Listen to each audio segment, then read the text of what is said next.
Betapa besar kasih-Mu Allahku, sehingga Kau berikan Yesus padaku, supaya aku tidak binasa, melainkan beroleh hidup yang kekal.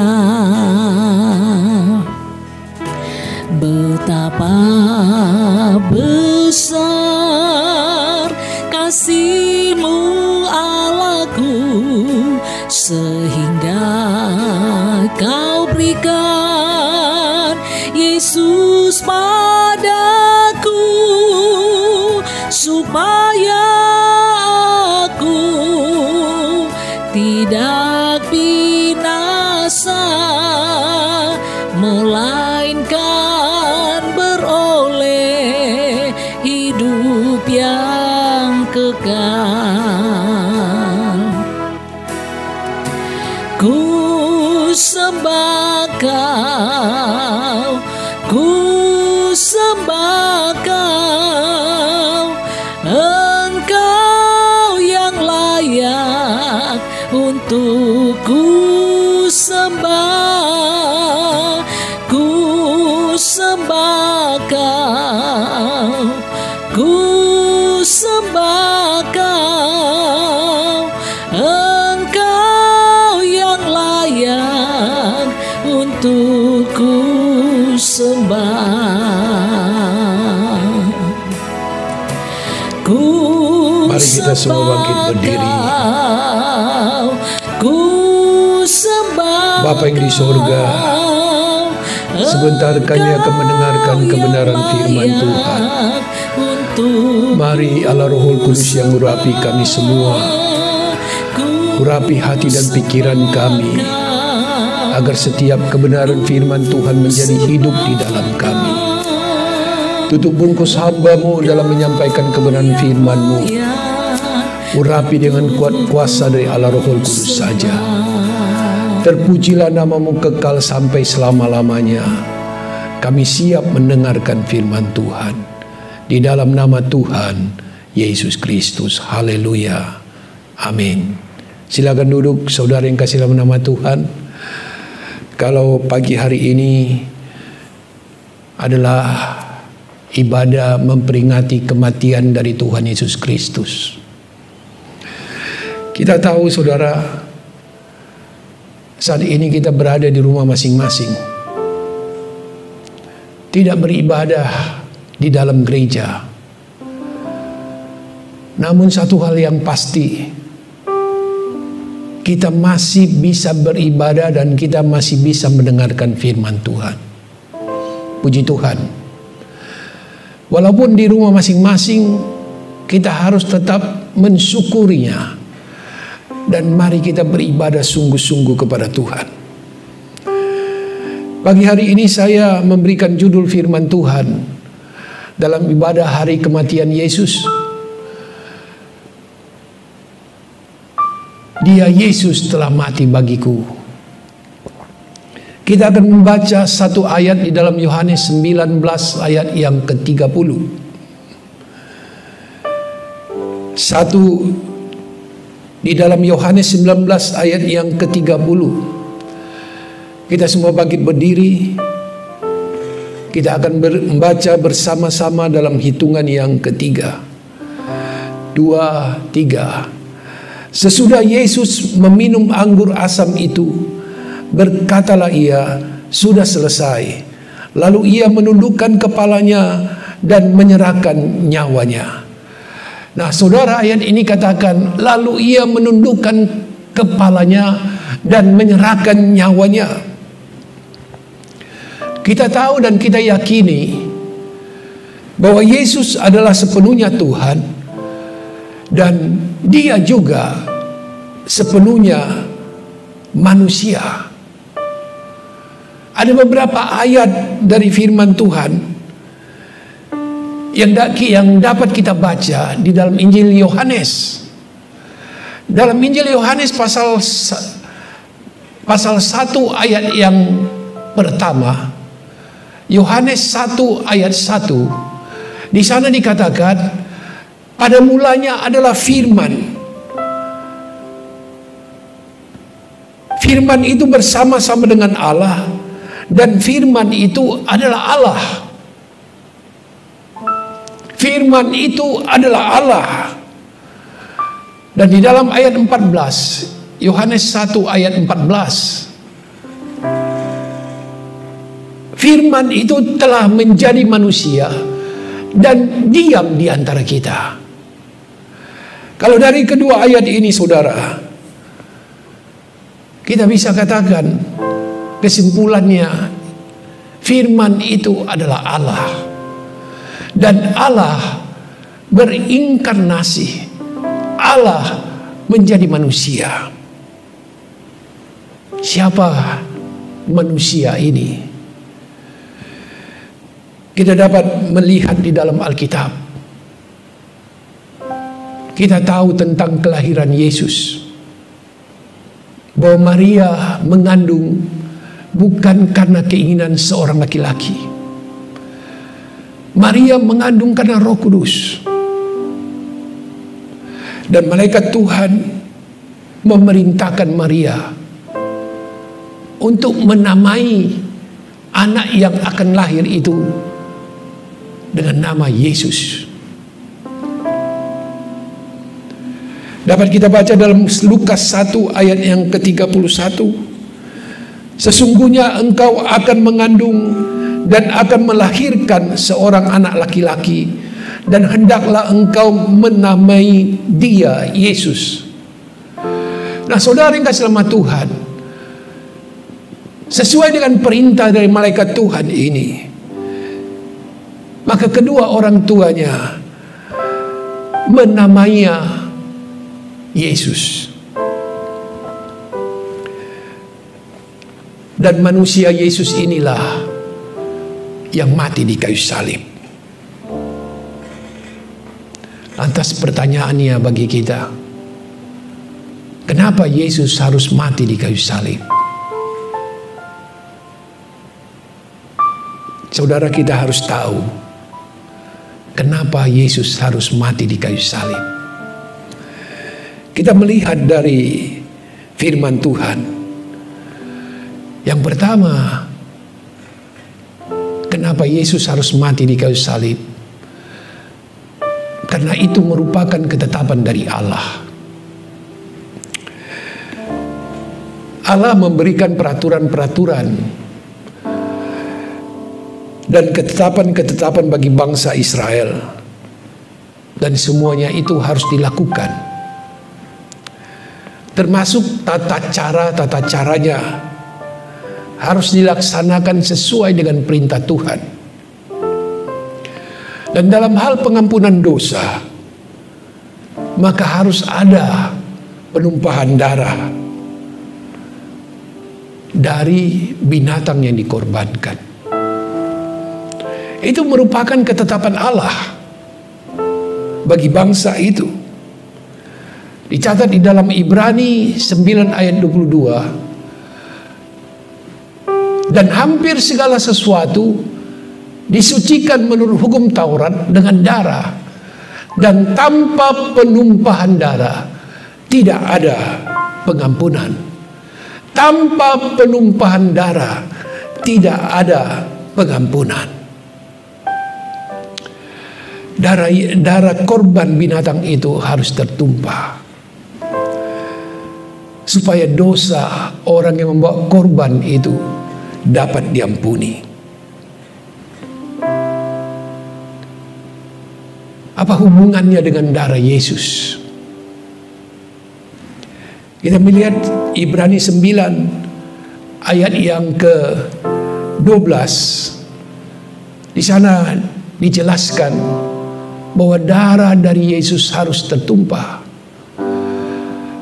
Dan ia telah masuk satu kali untuk selama-lamanya ke dalam tempat yang kudus, bukan dengan membawa darah domba jantan dan darah anak lembu, tetapi dengan membawa darahnya sendiri. Saya ulangi, tetapi dengan membawa darahnya sendiri. Kalau di zaman perjanjian lama, darah anak lembu, darah anak domba, itu yang dibawa masuk ke ruang Maha Kudus, agar orang tersebut mendapat pengampunan dari Allah. Tetapi Yesus membawa darahnya sendiri ke ruang Maha Kudus Allah. Ibrani 10 ayat 1 sampai ayat 4. Di sini lebih menjelaskan, kita dapat memahami bahwa apa yang terjadi di perjanjian lama itu merupakan bayangan saja dari keselamatan yang akan datang. Ayat 1 katakan, di dalam hukum Taurat hanya terdapat bayangan saja dari keselamatan yang akan datang, dan bukan hakikat dari keselamatan itu sendiri. Jadi apa yang dilakukan oleh bangsa Israel, yang merupakan ketetapan-ketetapan dari Allah, dan harus mereka lakukan dalam hal pengampunan dosa, mereka harus membawa korban binatang itu, harus disembelih, dan darah yang tercurah harus dibawa masuk ke ruang Maha Kudus Allah. Tetapi firman Tuhan ini katakan itu merupakan bayangan dari keselamatan yang akan datang, bukan hakikat dari keselamatan itu sendiri. Di ayat yang kedua dari Ibrani 10 ini, sebab jika hal itu mungkin, pasti orang tidak mempersembahkan korban lagi, sebab mereka yang melakukan ibadah itu tidak sadar lagi akan dosa setelah disucikan sekali untuk selama-lamanya. Ayat yang ketiga, tetapi justru oleh korban-korban itu setiap tahun orang diperingatkan akan adanya dosa. Ayat yang keempat katakan, sebab tidak mungkin darah lembu jantan atau darah domba jantan menghapuskan dosa. Nah saudara, itu sebabnya dikatakan di ayat pertama bahwa apa yang dilakukan oleh orang Israel itu merupakan bayangan dari keselamatan yang akan datang, bukan hakikat dari keselamatan itu sendiri. Hakikat keselamatan itu sendiri, itulah yang terjadi di kayu salib. Kita tahu di kayu salib, dari kepala hingga kakinya meneteskan darah. Seluruh tubuhnya yang tercabik-cabik meneteskan darah. Di kayu salib darahnya tertumpah. Itulah hakikat keselamatan yang sesungguhnya, dan sudah dikerjakan Yesus di kayu salib. Dalam Efesus 1 ayat yang ke-7 katakan, sebab di dalam Dia dan oleh darahnya kita beroleh penebusan, yaitu pengampunan dosa, menurut kekayaan kasih karunia-Nya. Puji Tuhan. Sebab di dalam Dia dan oleh darahnya kita beroleh penebusan, yaitu pengampunan dosa. Haleluya. Satu hal yang luar biasa telah dikerjakan Yesus bagi saudara dan saya.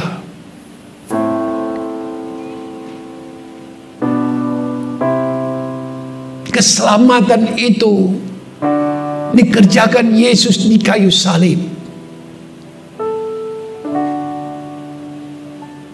Dia mati satu kali untuk selama-lamanya. Darah Yesus itu berbicara, saudara, yang pertama, mengampuni dosa.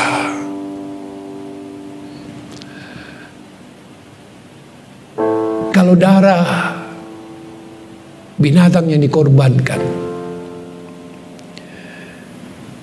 itu mengampuni dosa dari orang-orang Israel yang sudah dilakukannya.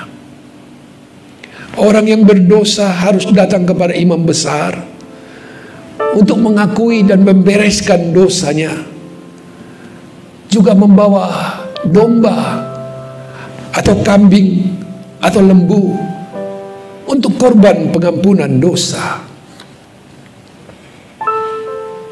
Dan dosa orang itu ditanggungkan kepada binatang yang dikorbankan itu. Darahnya dibawa ke mezbah dan seluruh tubuhnya dibakar habis. Bapak, Ibu, saudara yang dikasihi dalam nama Tuhan, kalau firman Tuhan di dalam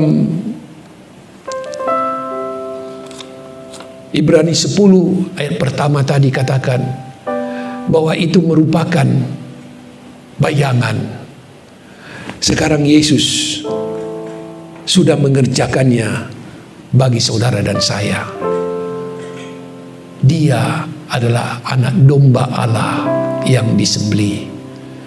Darahnya tertumpah mengampuni dosa kita.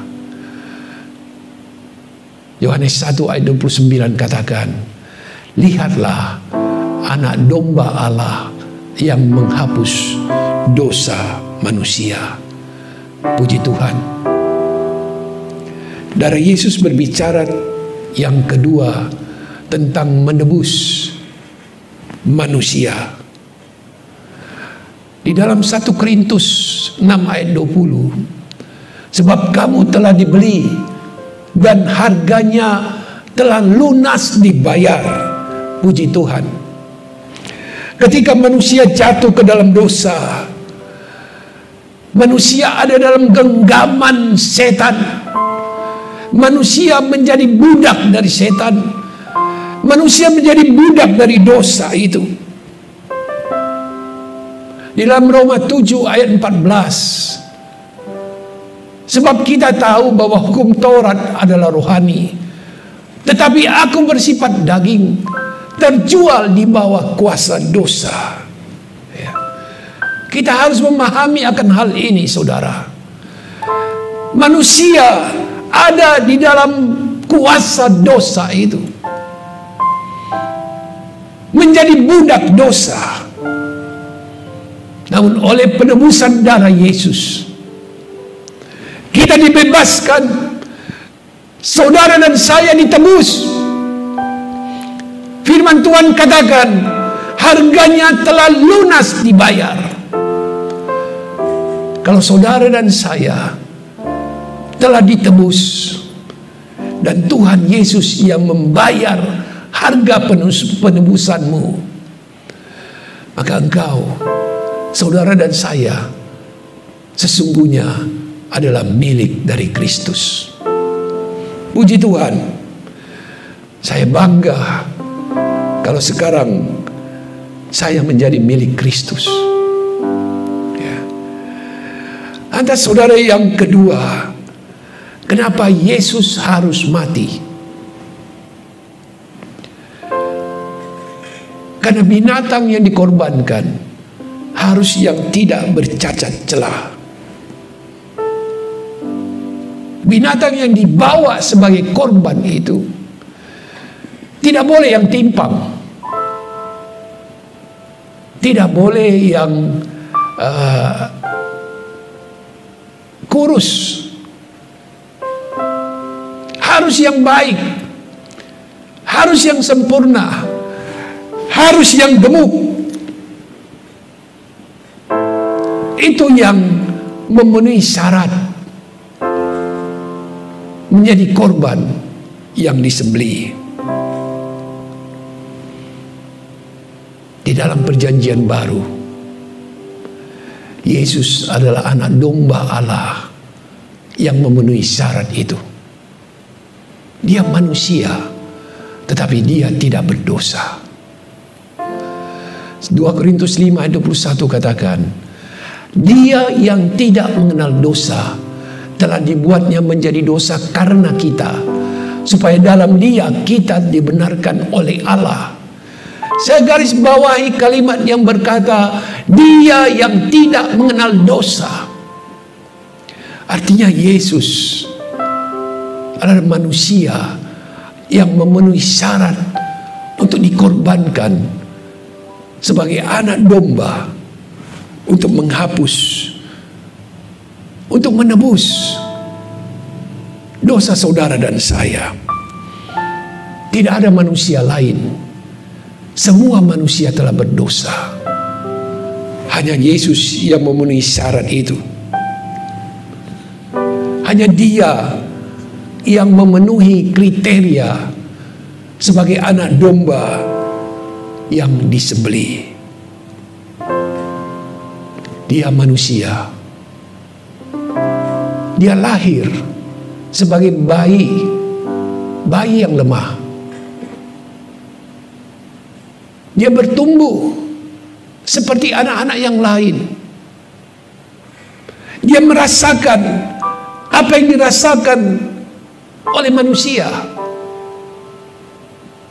Banyak ayat-ayat di Alkitab yang mencatat Yesus pernah menangis, Yesus lapar, Yesus sedih, Yesus tertidur, Yesus capek. Itu semua menunjukkan kemanusiaannya. Namun sekarang Dia adalah imam besar kita. Kita bersyukur kita mempunyai imam besar yang turut merasakan apa yang saudara dan saya pernah rasakan. Dia tahu keadaan saudara dan saya. Dia tahu bagaimana kita manusia yang penuh dengan kelemahan-kelemahan ini. Kita bersyukur imam besar yang kita punya. Dia masuk ke ruang Maha Kudus Allah, bukan membawa darah dari binatang, tetapi Dia membawa darahnya sendiri. Ibrani 4 ayat 15 katakan, sebab imam besar yang kita punya bukanlah imam besar yang tidak dapat turut merasakan kelemahan-kelemahan kita. Sebaliknya sama dengan kita. Ia telah dicobai, hanya Dia tidak berbuat dosa. Puji Tuhan. Haleluya. Ya. Bersyukur kita punya imam besar sekarang yang duduk di surga bersama-sama dengan Bapa. Imam besar yang selalu membela kita. Imam besar yang tahu akan kelemahan-kelemahan kita. Dan Dia membawa darahnya untuk pengampunan dosa kita. Puji Tuhan. Sekarang yang ketiga, kenapa Yesus harus mati?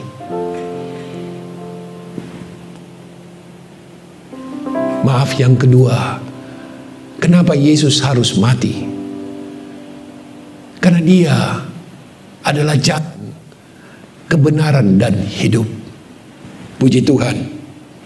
Ibrani 10 ayat 20. Karena Ia telah membuka jalan yang baru dan yang hidup bagi kita melalui tabir, yaitu dirinya sendiri.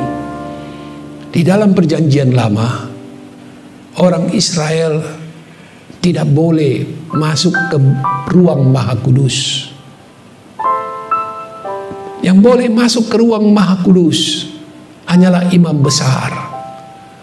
Dan itu pun hanya sekali dalam setahun.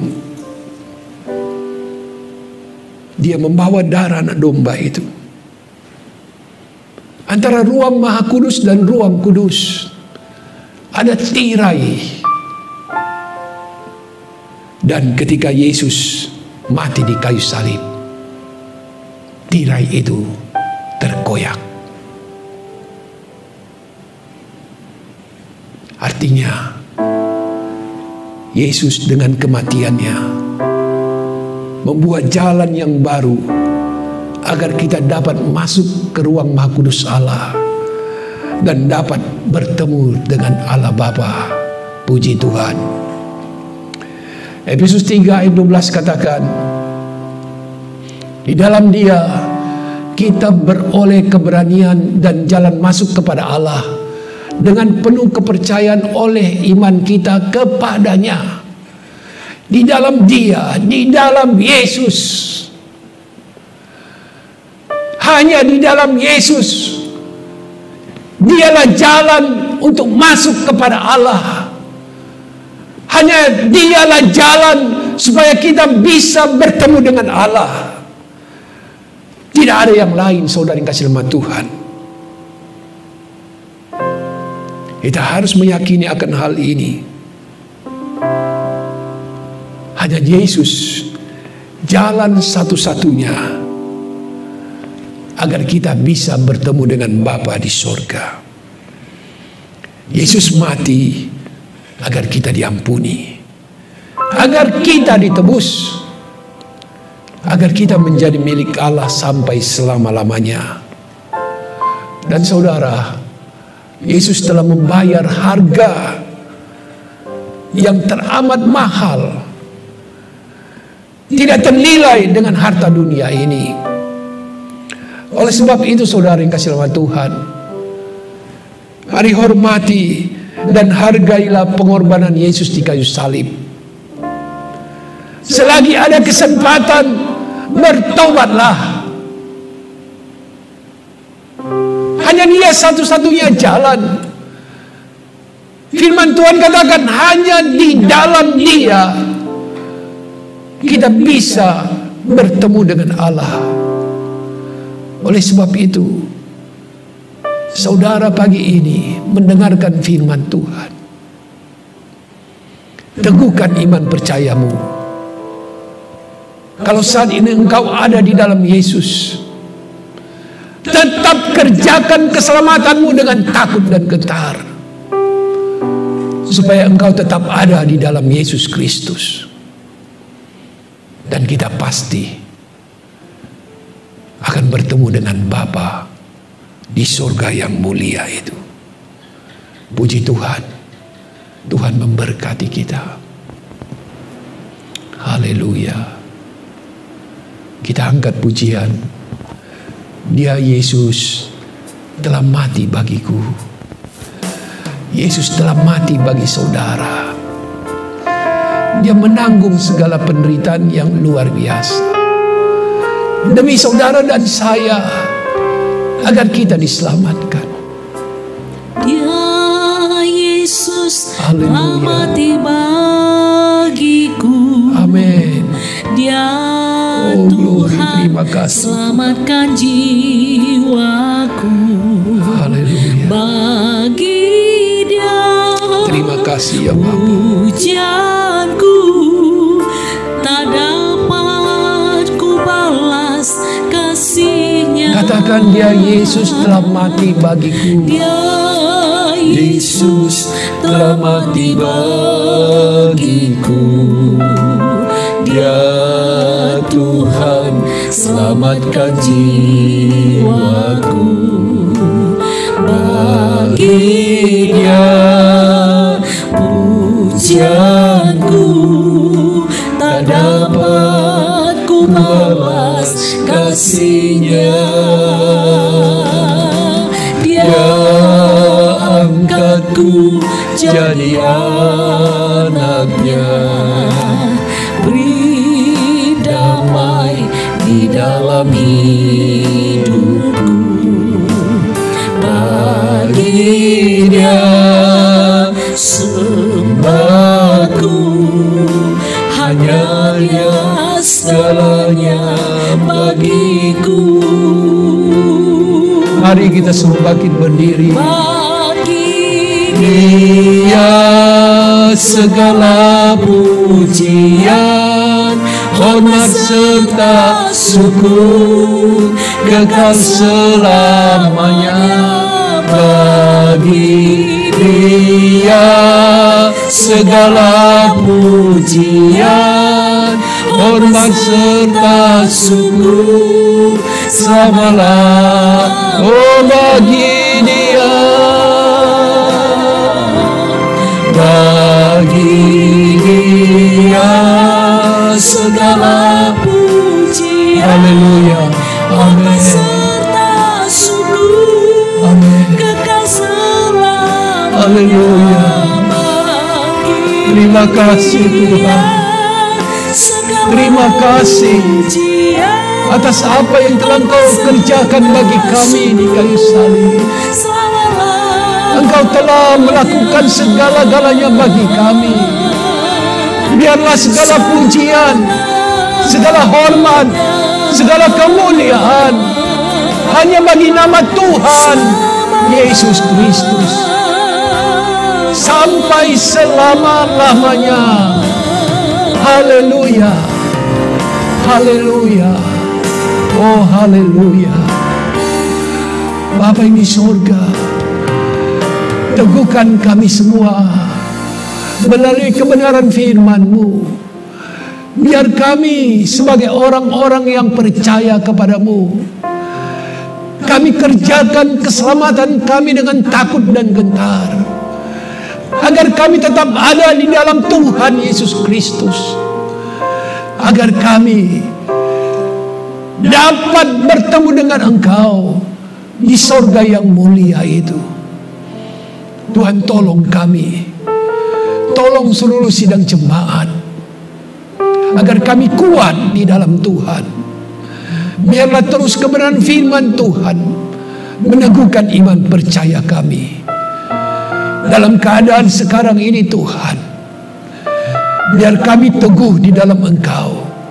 Kami tidak bimbang, kami tidak khawatir, kami tidak takut, karena Engkau telah melakukan segala-galanya. Bapa telah mengorbankan segala-galanya. Bahkan Engkau Yesus telah menanggung penderitaan yang begitu besar di kayu salib. Itu Engkau lakukan demi kami. Betapa Bapa mengasihi kami, betapa kami berharga di mata-Mu. Terima kasih Tuhan atas kebenaran firman-Mu. Roh Kudus yang terus berkarya, Roh Kudus yang terus bekerja di dalam nama Tuhan Yesus Kristus. Haleluya, amin. Kita masih tetap berdiri. Saya mengundang kepala keluarga untuk mengangkat nampan yang berisi roti dan air anggur. Haleluya. Dan kita berdoa. Bapa yang di surga, di hadapan kami ada roti dan air anggur, perjamuan Tuhan yang kudus. Engkau memerintahkan kami untuk melakukan ini, agar kami tetap mengingat akan kematian-Mu. Saat ini kami hendak melakukannya, ya Bapa. Kuduskan dan layakkan kami untuk melayani Engkau. Kuduskan dan layakkan seluruh sidang jemaat untuk menerima perjamuan-Mu yang kudus ini. Biarlah kami menerimanya dengan iman dan percaya, dan tetap percaya kepada Tuhan Yesus Kristus. Haleluya, haleluya. Terima kasih Tuhan. Roti dan air anggur dapat dibagikan. Haleluya. Dia Yesus telah mati bagi Yesus telah mati bagi saudara dan saya. Dia Tuhan, Dia Tuhan. selamatkan jiwa hanya Dia Tuhan yang menyelamatkan kita.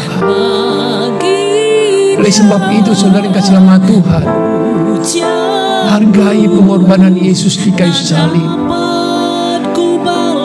Kita tidak dapat membalas kasih dari Tuhan Yesus. Haleluya. Oh, terima kasih Tuhan. Terima kasih. Terpujilah nama-Mu Tuhan. Haleluya. Oh, terima kasih. Haleluya. Haleluya. Haleluya.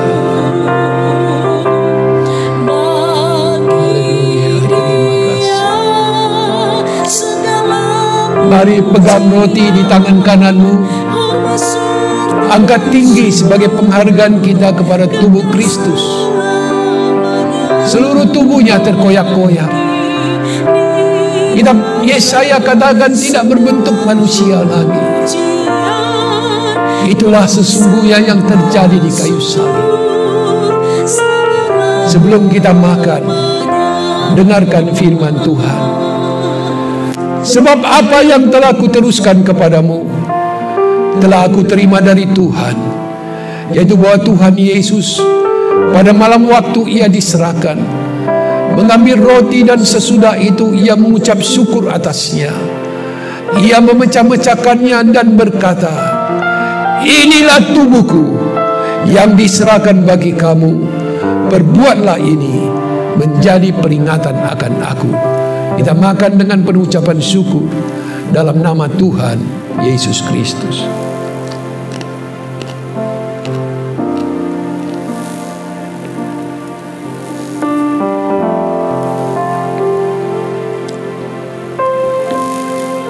Mari angkat gelas yang berisi air anggur yang melambangkan darah Kristus yang tercurah. Dari kepala hingga kaki yang meneteskan darah. Darah yang dibawa masuk ke ruang Maha Kudus Allah. Haleluya. Dan dengarkan firman Tuhan. Demikian juga yang mengambil cawan sesudah makan, lalu berkata, "Cawan ini adalah perjanjian baru yang dimeteraikan oleh darahku. Berbuatlah ini setiap kali kamu meminumnya, menjadi peringatan akan aku." Kita minum dengan pengucapan syukur dalam nama Tuhan Yesus Kristus. Oh, haleluya. Haleluya. Haleluya. Haleluya. Bersyukurlah kepada Tuhan. Oh, haleluya. Glory. Terima kasih Tuhan. Terima kasih ya Bapa. Kalau pagi hari ini Engkau masih mengizinkan kami makan dan minum dari perjamuan Tuhan yang kudus. Biarlah perjamuan Tuhan yang kudus ini, yang kami makan dan minum dengan iman, membawa berkat bagi kami. Biarlah kami tetap mengingat akan kematian Tuhan. Betapa besar kasih-Mu kepada kami. Betapa dahsyat yang sudah Engkau kerjakan bagi kami.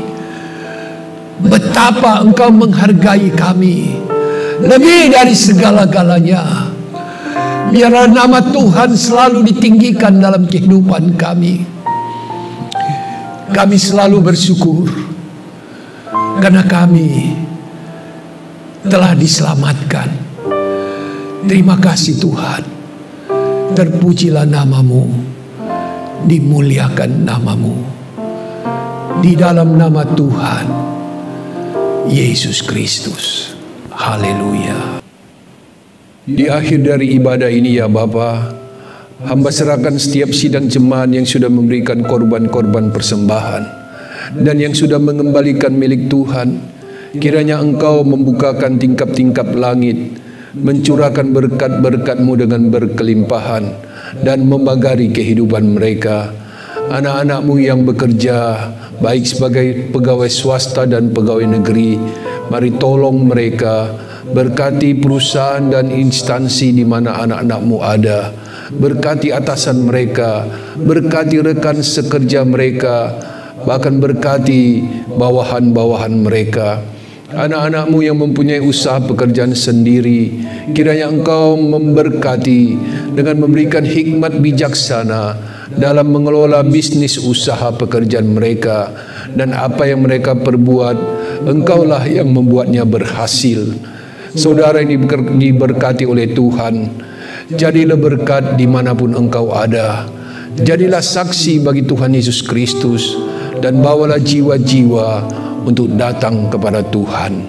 Dan sekarang marilah kita mengangkat dan menadahkan tangan kita kepada Bapa yang di sorga untuk menerima segala berkat, baik berkat jasmani, teramat lebih segala berkat-berkat rohani.